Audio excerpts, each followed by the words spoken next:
कहकर भारतीय सभ्यता की नींव रखी थी।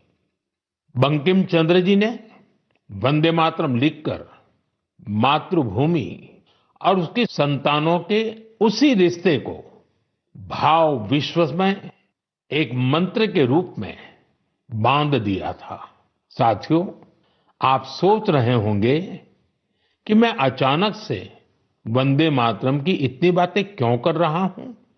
दरअसल कुछ ही दिनों बाद 7 नवंबर को हम वंदे मातरम के 150वें वर्ष के उत्सव में प्रवेश करने वाले हैं। 150 वर्ष पूर्व वंदे मातरम की रचना हुई थी और 1896 में गुरुदेव रविंद्रनाथ टैगोर ने पहली बार इसे गाया था। साथियों, वंदे मातरम के गान में करोड़ों देशवासियों ने हमेशा राष्ट्र प्रेम के अपार उफान को महसूस किया है। हमारी पीढ़ियों ने वंदे मातरम के शब्दों में भारत के एक जीवंत और भव्य स्वरूप के दर्शन किए हैं। सुजलाम सुफलाम मलयज शीतलाम शस्य श्यामलाम मातरम वंदे मातरम। हमें ऐसा ही भारत बनाना है। वंदे मातरम हमारे इन प्रयासों में हमेशा हमारी प्रेरणा बनेगा। इसलिए हमें वंदे मातरम के 150वें वर्ष को भी यादगार बनाना है। आने वाली पीढ़ी के लिए ये संस्कार सरिता को हमें आगे बढ़ाना है। आने वाले समय में वंदे मातरम से जुड़े कई कार्यक्रम होंगे, देश में कई आयोजन होंगे। मैं चाहूंगा हम सब देशवासी वंदे मातरम के गौरवगान के लिए स्वतः स्फूर्त भावना से भी प्रयास करें। आप मुझे अपने सुझाव वंदे मातरम 150 के साथ जरूर भेजिए। वंदे मातरम 150। मुझे आपके सुझावों का इंतजार रहेगा और हम सब इस अवसर को ऐतिहासिक बनाने के लिए काम करेंगे। मेरे प्यारे देशवासियों, संस्कृत का नाम सुनते ही हमारे मन मस्तिष्क में आता है हमारे धर्म ग्रंथ, वेद, उपनिषद, पुराण, शास्त्र, प्राचीन ज्ञान विज्ञान, अध्यात्म और दर्शन। लेकिन एक समय इन सब के साथ साथ संस्कृत बातचीत की भी भाषा थी। उस युग में अध्ययन और शोध संस्कृत में ही किए जाते थे। नाट्य मंचन भी संस्कृत में होते थे। लेकिन दुर्भाग्य से गुलामी के कालखंड में भी और आजादी के बाद भी संस्कृत लगातार उपेक्षा का शिकार हुई। इस वजह से युवा पीढ़ियों में संस्कृत के प्रति आकर्षण भी कम होता चला गया।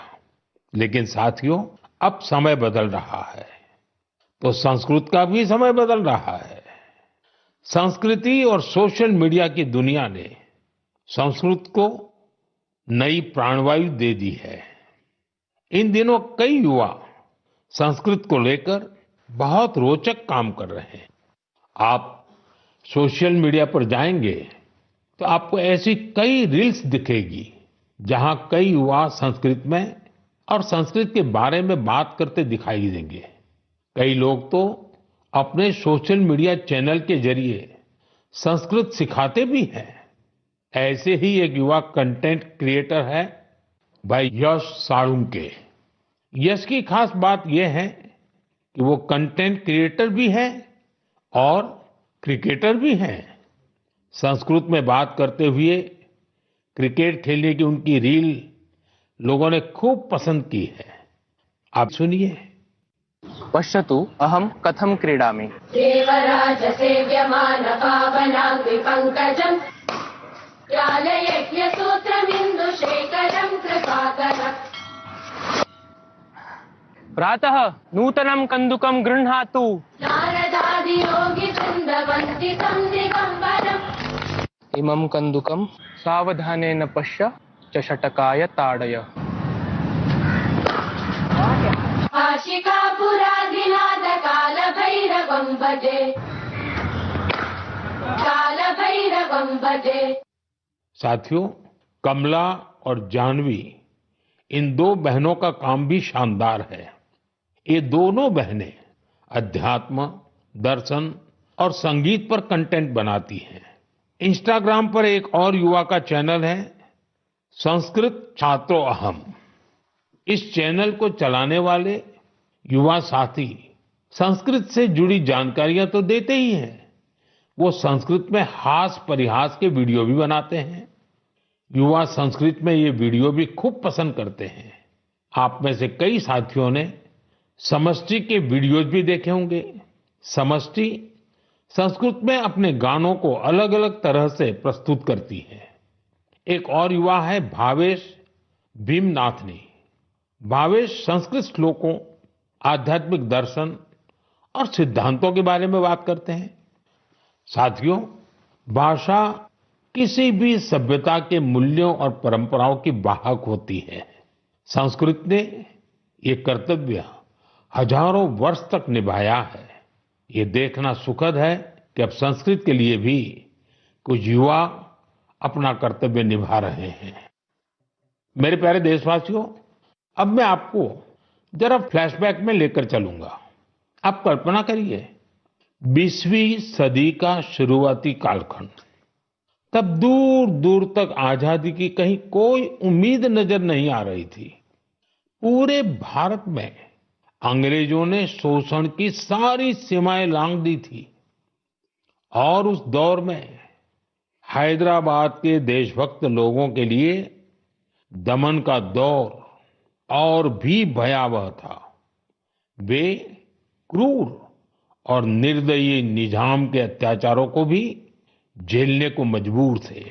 गरीबों, वंचितों और आदिवासी समुदायों पर तो अत्याचार की कोई सीमा ही नहीं थी। उनकी जमीनें छीन ली जाती थी, साथ ही भारी टैक्स भी लगाया जाता था। अगर वे इस अन्याय का विरोध करते तो उनके हाथ तक काट दिए जाते थे। साथियों, ऐसे कठिन समय में करीब 20 साल का एक नौजवान इस अन्याय के खिलाफ खड़ा हुआ था। आज एक खास वजह से मैं उस नौजवान की चर्चा कर रहा हूं। उसका नाम बताने से पहले मैं उसकी वीरता की बात आपको बताऊंगा। साथियों, उस दौर में जब निजाम के खिलाफ एक शब्द बोलना भी गुनाह था, उस नौजवान ने सिद्दीकी नाम के निजाम के एक अधिकारी को खुली चुनौती दे दी थी। निजाम ने सिद्दीकी को किसानों की फसलें जब्त करने के लिए भेजा था, लेकिन अत्याचार के खिलाफ इस संघर्ष में उस नौजवान ने सिद्दीकी को मौत के घाट उतार दिया। वो गिरफ्तारी से बच निकलने में भी कामयाब रहा। निजाम की अत्याचारी पुलिस से बचते हुए वो नौजवान वहां से सैकड़ों किलोमीटर दूर असम जा पहुंचा। साथियों, मैं जिस महान विभूति की चर्चा कर रहा हूं, उनका नाम है कोमरम भीम। अभी 22 अक्टूबर को ही उनकी जन्म जयंती मनाई है। कोमरम भीम की आयु बहुत लंबी नहीं रही।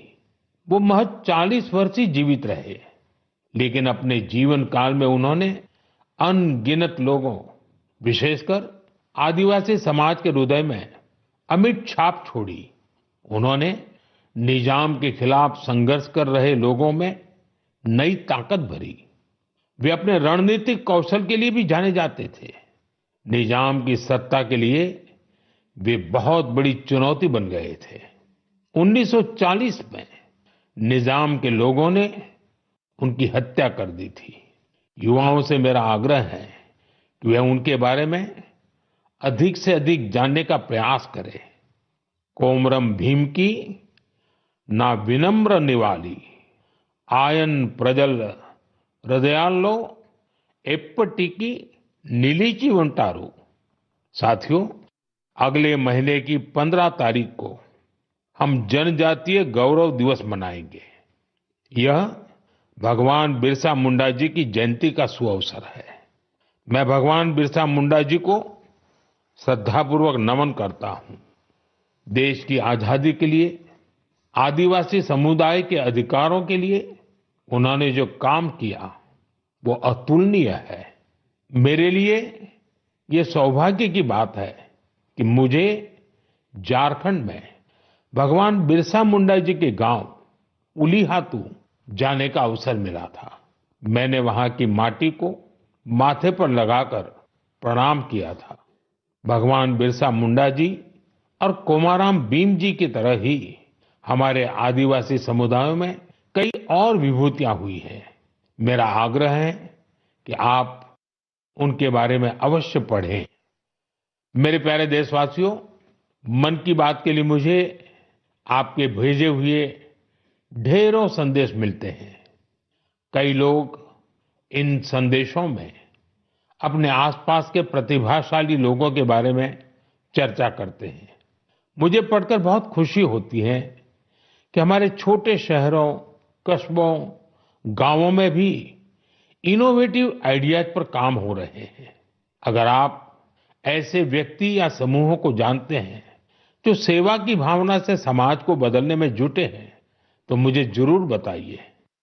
मुझे आपके संदेशों का हमेशा की तरह इंतजार रहेगा। अगले महीने हम मन की बात के एक और एपिसोड में मिलेंगे, कुछ नए विषयों के साथ मिलेंगे। तब तक के लिए मैं विदाई लेता हूं। आप सबका बहुत बहुत धन्यवाद। नमस्कार।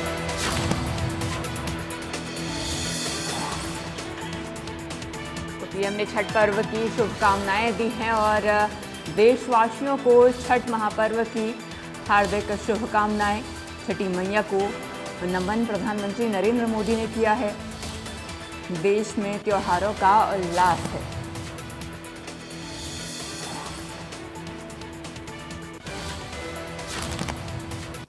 वक्त है एक छोटे से ब्रेक का। ब्रेक के बाद जल्द वापस आएंगे।